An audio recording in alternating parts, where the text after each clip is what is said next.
Hello everyone, it's Nia. Welcome to my very first Flosstube. I'm very excited to be here. I'm going to share with you some of my needlework. In fact, I've been stitching now for 35 years, I think. And I know that a lot of people, when they do their first Flosstube, do a work in progress parade. If I did that, we would be here until next week. So I'm not going to do that, but I am going to share a few of my works in progress. In fact, I'm going to share with you a work in progress that's more than 30 years old. I'm not proud of it, but when I share it with you, you'll see why. I am Nia. I come from Melbourne, Australia, and I've been stitching for a really long time. Currently, I think my favourite things to stitch are samplers, and I do a lot of samplers, but in the past I've done other things as well. I like,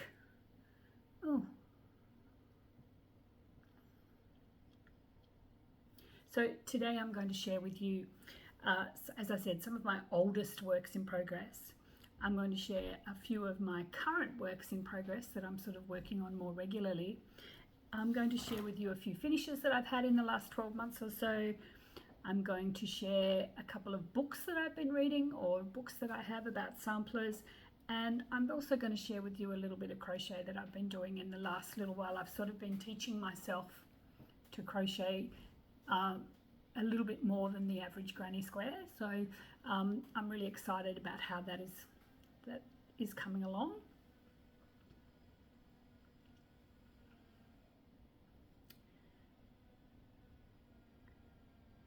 So let's get started.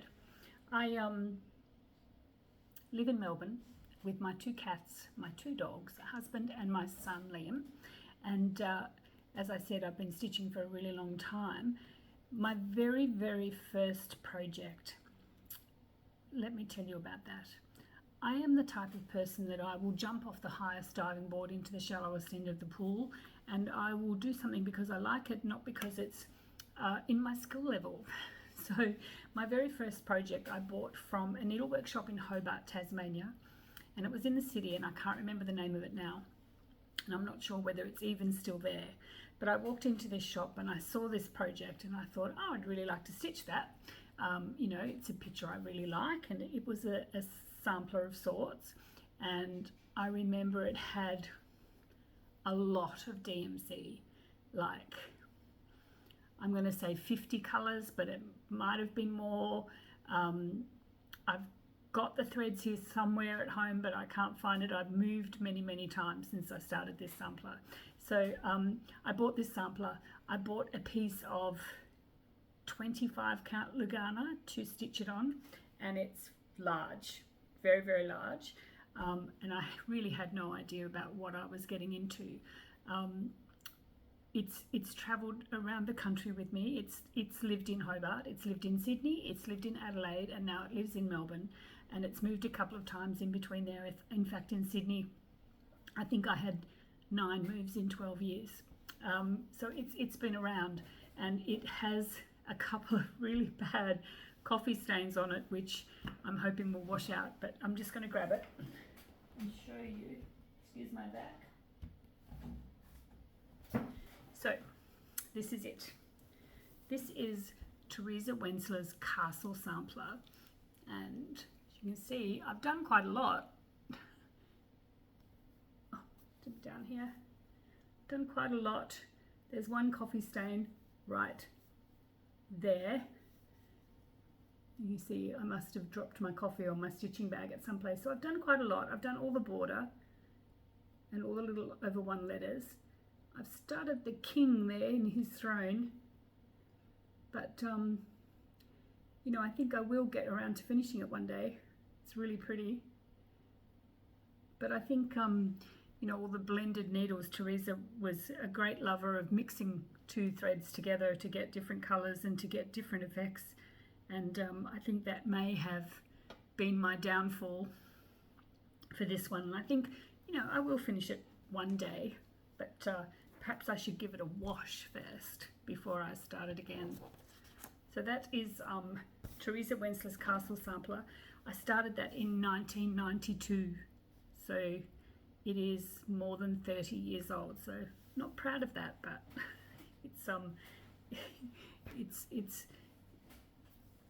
it's not languishing. Well, it is languishing, yes, let's say that, but you know, it will get done one day, perhaps when I retire.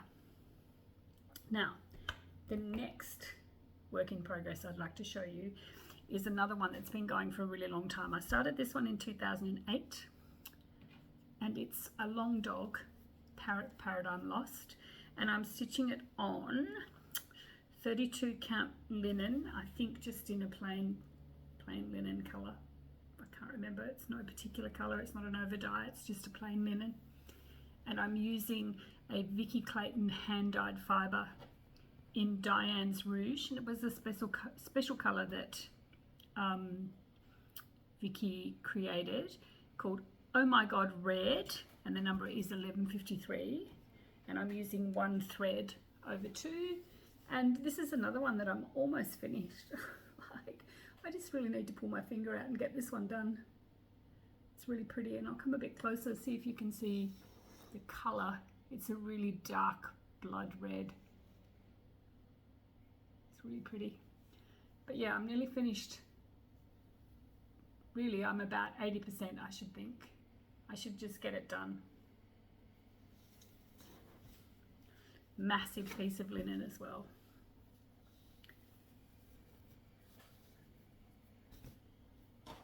I'm not proud of all these really old works in progress either, by the way. The next one is another really, really old one. And I started this one at the behest of my good friend Karen from Fox and Rabbit. And I must ask her whether she actually started it, but I certainly did. And I'm using another random piece of 32 count linen that I had. Karen, if you can remember what you sold me back in the day, that would be great, but I don't remember. And I think I've sort of done 2 and a bit pages, maybe 3, and I'm using a Silks for You floss silk in a really lovely denim blue, and the red is Threadworks 1089. It's a really lovely variegated red. But it's really lovely. I'm using one strand of floss over 2 threads, and it looks very sort of washed out and antique. I really like that. So there it is. Death by cross stitch, and another really huge piece of fabric. I don't often stitch small things. I don't know why, but I don't often. So there is the Silks for You, the blue, and the lovely Threadworks red 1089. That over there. Another really, really old sampler is Permin 1663. I can't remember when I started it, and I'm using a raw linen in 32 count, I think. Again, I was much less apt to keep records back in the day, but it's really pretty.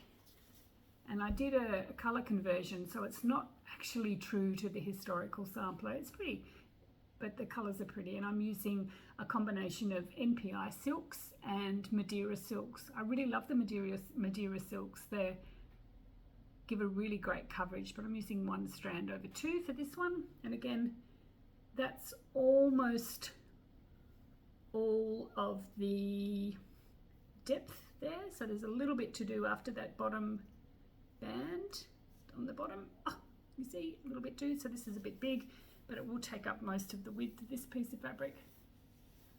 You can see some of those colors. They're really pretty. Really pretty colors.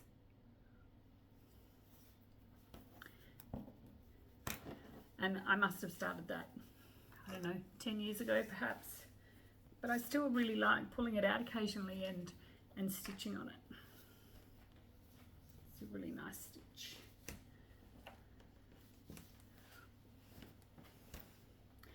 Right, some current works in progress. I have about 20, so I'm not going to show you them all today, but I am going to show you a couple of my favorites.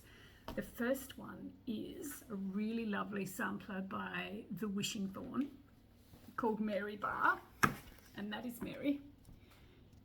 And she's a very, very interesting sampler in that she is from 1828, which is about 100 years before the Deco period, but she has a real Deco feel to her design. I really like her. She's lovely. And I am stitching her on 40 count white clay from Fox and Rabbit. A lot of my fabric is Fox and Rabbit, and I'll tell you why. It's because I belong to their fabric club and I've got the stack of fabric and I just love all the colours. But here is the beginnings of my Mary. I'm stitching her just with the DMC that's charted. She's really, that centre part is all solidly stitched, so there's a lot of stitching in there. She's very, very gorgeous. That's 40 count white clay, that fabric. Really pretty colour.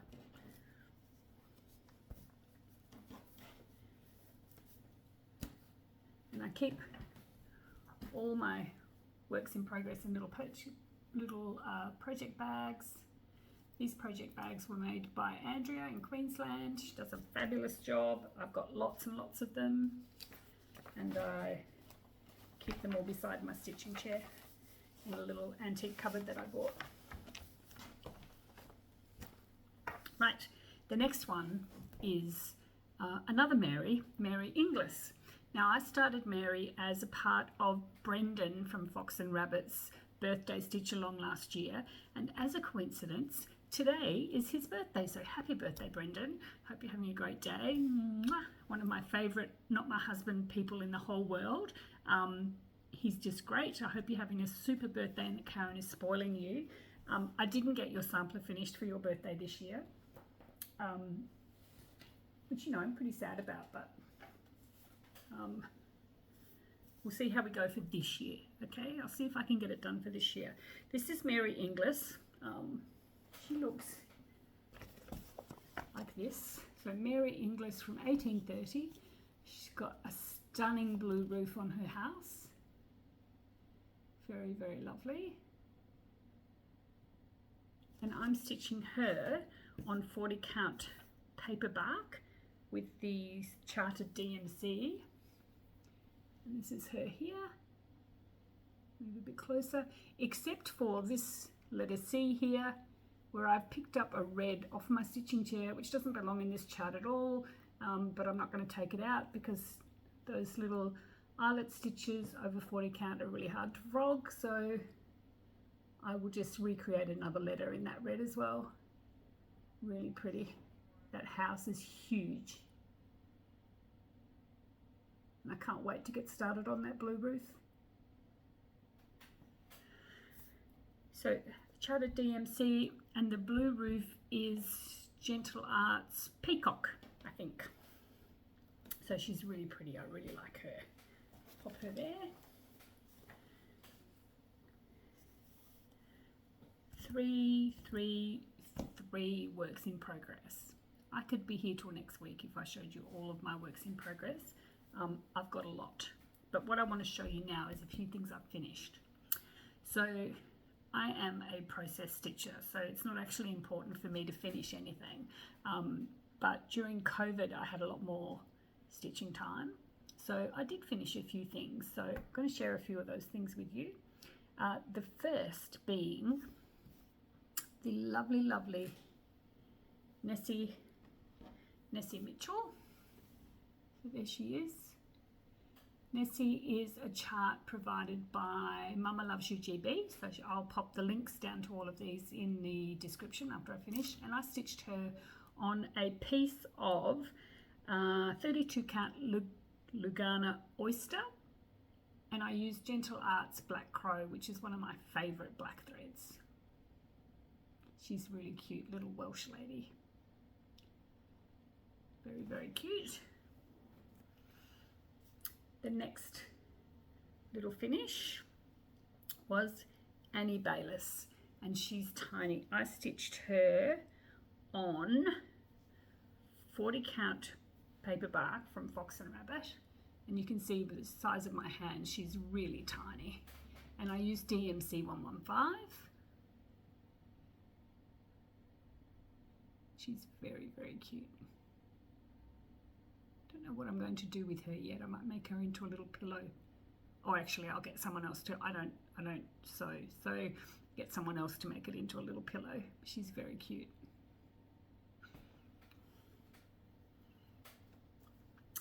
Now, what's next? This is a really cute design from what was Blackberry Rabbit, so Karen's little design house before they merged into Fox and Rabbit, and this is the cow that missed the moon. Very, very cute.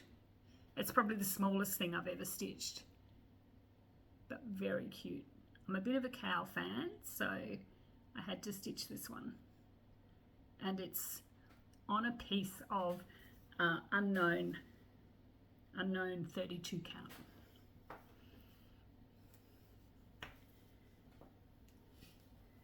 This one is the Quaker Crow from the Workbasket, and it's on a piece of Lakeside Linens in 40 count pearled barley using just DMC 310. I don't know why the light is going. Forgive me, I'm not good at the technical stuff yet, but we'll see how we go. And I added the words there, today the Black Crow found me. And I stitched this for some friends who have a band called the Weeping Willows, and they have a song called The Black Crow Found Me. And I'll put a link to their video in the description afterwards as well. And that was a gift for them that I need to make into something as well. Next one is from Hello from Liz Matthews, and it's Gather Here with Grateful Heart, and that is on a piece of 36 count Fox and Rabbit ballet slippers, and I used some cottage garden threads in Dawson's Moor. Really pretty. Just need to get some of these framed and on the walls where they would be seen by lots of people. And my last little finish is this one from Modern Folk Embroidery called Real Comfort on a piece of Fox and Rabbit Desert Taipan in 36 count, I believe, using Gentle Arts Black Crow. And the only change to this I changed the dates from her 200th anniversary to her birth and death dates. It's a really pretty design. I really like that one. And I love Jane Austen. I really liked it. So you can see I have sort of reasonably eclectic taste. Well, I love samplers, and I love all the different types of samplers. I do from time to time sort of defer to other designs as well. So, who loves getting these in the mail? Oh, I do. I love getting these in the mail. And my husband just shakes his head and clicks his tongue and goes, again? This is what our fabric club purchases come in, and so I wanted to share you. I'm hoping that everybody's got their May colours, but I was really thrilled to get this one. It's really, really beautiful, and I hope it becomes a sort of an ongoing colour. I get 40 count linen, and this colour here Isn't this stunning? Absolutely stunning. Is called Reflection. How beautiful is that? Just take it, show you. And I already know, I think, what I'm going to stitch on this one. So pretty. Just love this one, Bryn. How gorgeous. And I'm lucky, the neutral colour was Saltbush, which is one of my favourite neutrals. Really pretty colour. And it looks pretty true to colour, actually. Lovely.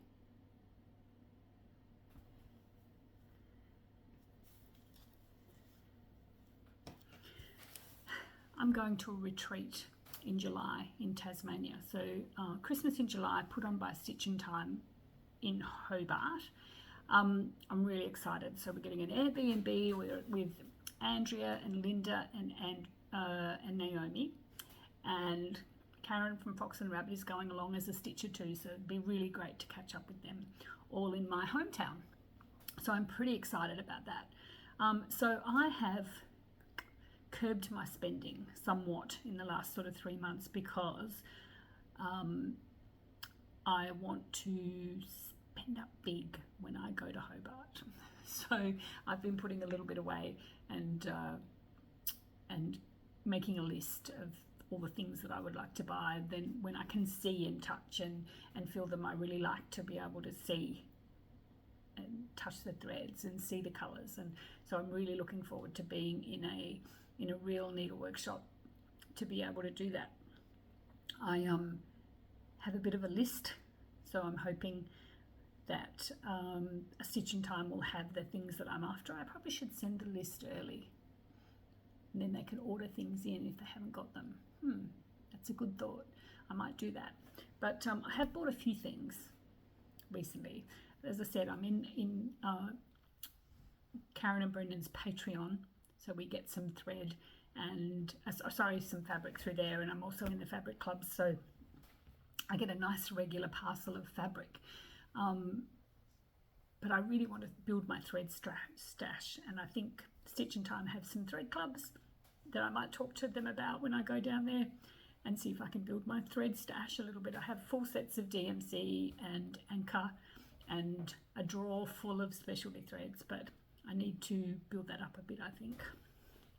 So a little while ago I was fortunate to go to Sydney, and I popped into the Cruel Goblin, which is probably one of my favourite needle workshops in Australia, but I popped in there and I picked up this little beauty, which is something different. It's not cross stitch, it's a darning sampler called Odile, I'm going to say Rawsent. Really, really pretty darning sampler. It's something I've always wanted to try. I'm really keen to try all sorts of needlework, not just cross stitch. So I've done some hardanger, I've done some other sort of cut work and things. So this will be something new. And I'm going to use these lovely Soie Surfine and Soie 103 on those. And there's also in the woven pieces a lovely cream as well. So I'm excited to do that. And I think I'm going to do that on a piece of white clay as well. Pretty. I picked up this cute little thing. As I said, I don't often stitch small things, but I saw this one and I really liked it, which is called the Cuckooed Bird Sampler by Heart and Hand. It's really cute. Very cute. And another sampler by Mary Wind Farm. So Mary Wind Farm is the designer of Mary Inglis, so Brendan's birthday sampler. And this is another sampler by Mary Wind Farm. And it's the Sarah Ann Marvin from 1838. Try and get, there we go. I really love the border on this one. It's really pretty. Gorgeous. And this next sampler is another Wishing Thorn sampler, and I saw it, and it's so unusual, and it really drew my eye in, and I thought I really want to stitch this one. So it's called the Annie McMartin sampler, and you can see it's got these really beautiful houses, street scenes, I think, in the margins of the sampler. It's really unusual, and I am going to do it in 103 in this beautiful blue, and that is blue number 352. It's a real sort of denim-y sort of blue, and there's a tiny little bit of this sort of khaki in there as well. And I think I'm going to use some Fox and Rabbit flannel flower for this one. Really pretty, unusual.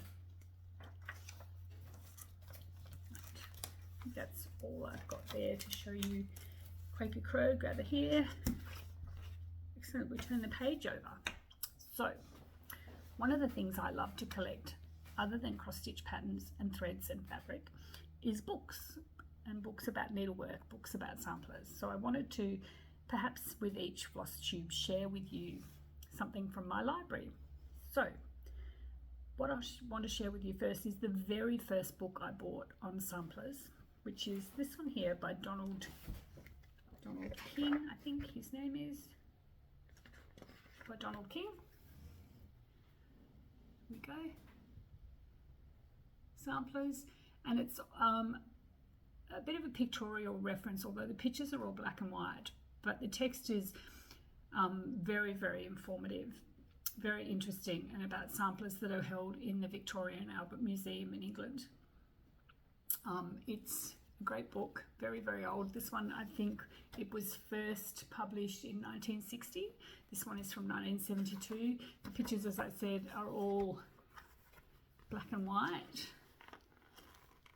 but very detailed, glossy pictures. Some really beautiful samplers and the stories behind them. So this was the book that sort of started off my love of sampler books. I loved it so much I bought it more than once, shared it with a few friends as well, but a really, really nifty book, and you can quite often get it, comes up on eBay a little bit. You can pick it up reasonably cheaply, but it's a really great first reference. And the second one that I'll show you today is this one, which is Samplers by Rebecca Scott, which has stunning coloured images. So if we go around, really stunning, colourful images, and it goes all the way from the very, very first, sort of the oldest sampler that is in the V&A Museum, the Jane Bostock sampler, and goes all the way through to some of the American traditional samplers. So it's a very, very good reference. And what I noticed today when I was having a look at this book, the very first sampler that she shows a picture of, and I'm just going to go to that picture.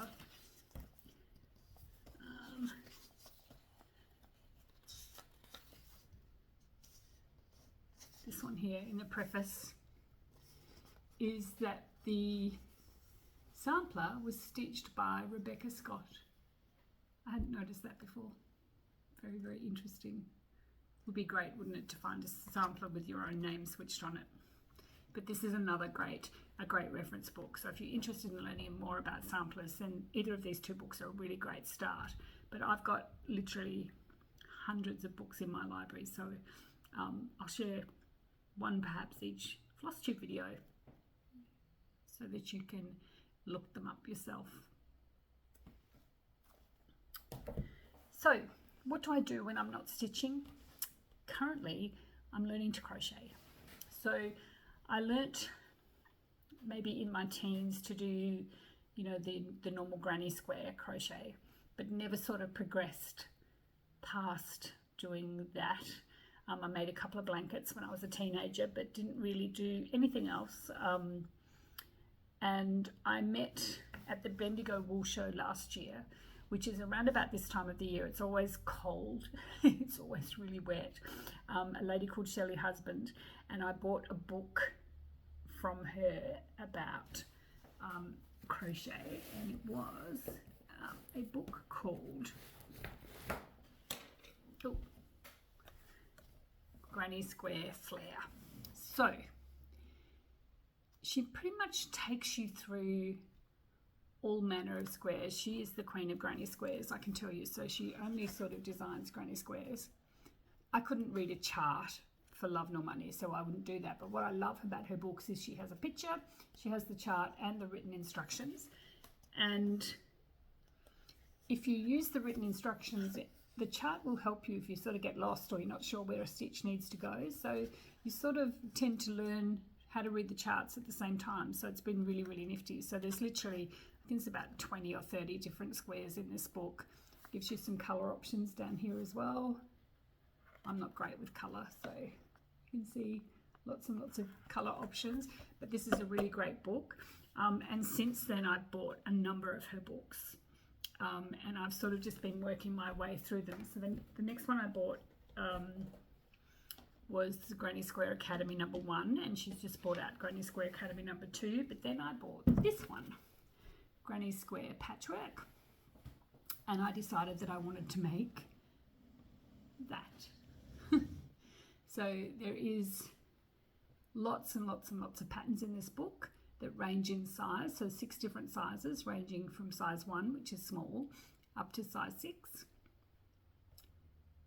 And I've just been madly making my way through the book and making a heap of squares. And her instructions are so good that even as a beginner, you know, as long as you follow the instructions and trust the pattern, everything turns out. I'm using, for my blanket, I'm using Bendigo Woolen Mills 4-ply cotton and a 2.75mm hook. And I'll show you some of the squares I've made. So I started off with the baby ones, so tiny little ones.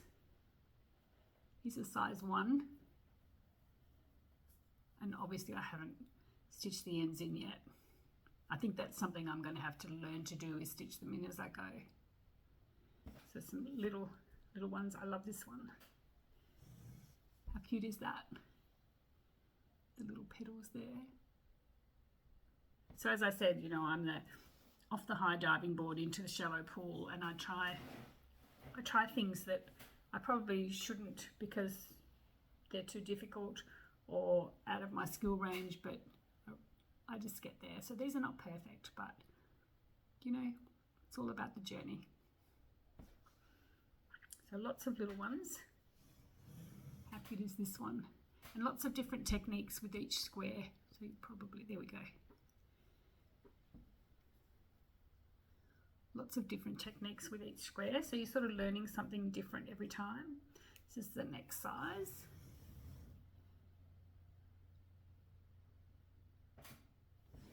It's great. And they range from sort of solid squares to more lacy squares, like this one.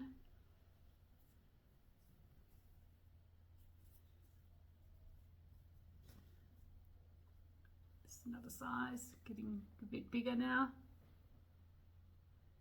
If I was smart, I would have done just all big squares and had my blanket done and dusted by now, but you know, look at this one. This one's pretty. I made a mistake in this one, but I quite like the mistake I made.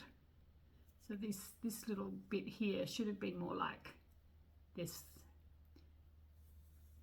But because I didn't know what I was doing, I made a mistake, and I actually quite like it. How cool is that? And this one, this is now the biggest size now. I'm gonna have to pay somebody to stitch them all together, I think. Really pretty. And how lovely is this one?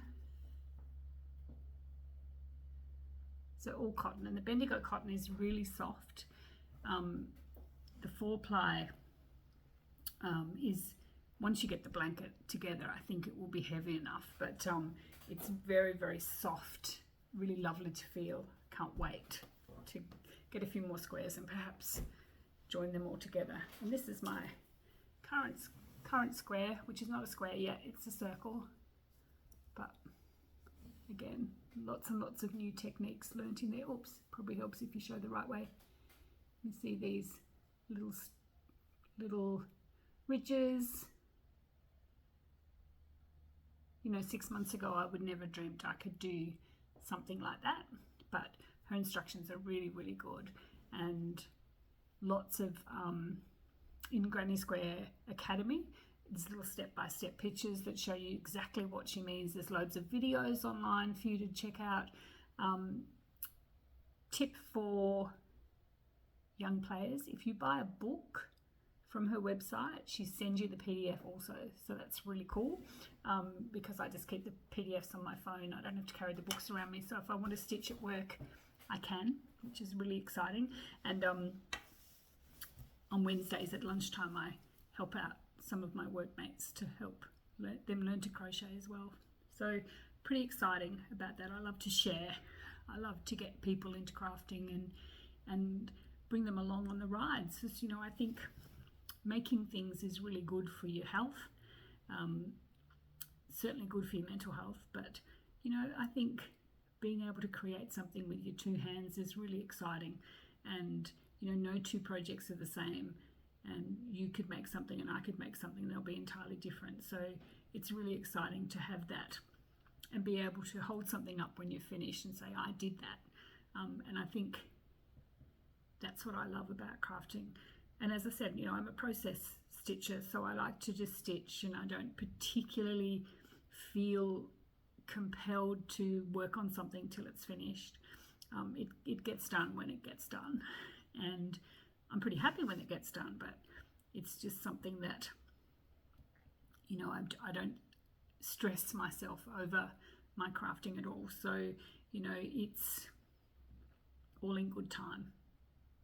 That's what I think.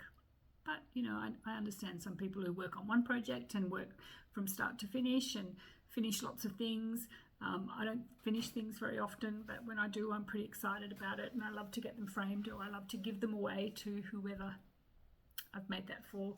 But yeah, it's not about finishing for me, it's about stitching, crocheting, knitting. I've got some knitting, but I didn't bring any of that to show you today, but next time perhaps. I've been going for, gosh, nearly 40 minutes. That went really fast. I'll see you again in a couple of weeks. I hope that you'll join me and we can share some stitching time together. If you need to know anything about any of the projects I've shown you, please pop a comment down below and I'll get back to you. Pretty sure I'll have a lot of time to read all my comments and answer them, so thank you for watching, and I'll see you next time. Bye.